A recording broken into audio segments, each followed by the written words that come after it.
அரசியலுக்கு வந்ததிலிருந்தே நம்மளை பற்றி நிறைய சில வதந்திகள், அந்த டீம் இந்த டீம் அப்படிலாம் சொல்லிக்கிட்டு இருக்காங்க இல்லையா. ஆனால் இவர் எந்த டீமும் கிடையாது, மக்களுடைய டீம்,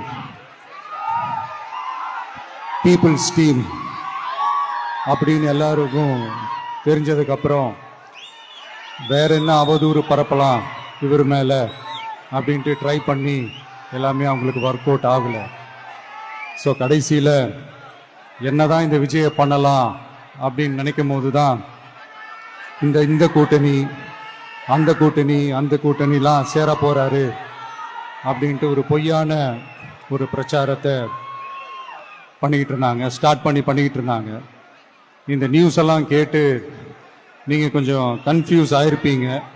அதனால் இங்கே மறுபடியும் ஓப்பனாக தெளிவாக ஒரு விஷயத்தை நான் சொல்கிறேன். நாங்கள் எப்பவுமே மதச்சார்பற்ற கொள்கைன்றதுல, அந்த ஸ்டாண்ட்லேயோ, மதச்சார்பற்ற சமூக நீதின்ற அந்த நிலைப்பாட்டிலேயோ எப்பவுமே சமரசம் வச்சுக்கவே மாட்டோம். நம்மளுடைய தலைமையில தான் ஆட்சி அப்படின்றதுல எப்பவுமே உறுதியா இருக்கிறோம்.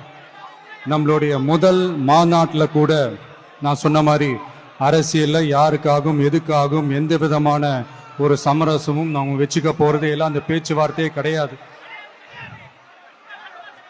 சரிங்களா? அதனால யார் என்ன அவதூறு பரப்புனாலும் தயவு செஞ்சு அதை நம்பாதீங்க.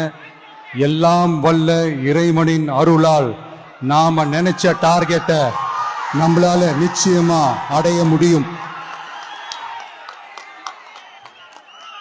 இன்னைக்கு என்னுடைய இஸ்லாமிய சகோதர சகோதரிகளுக்கு என்னுடைய ரமலான் நல்வாழ்த்துக்கள். கான்ஃபிடென்ட்டா இருங்க, நல்லதே நடக்கும், வெற்றி நிச்சயம்.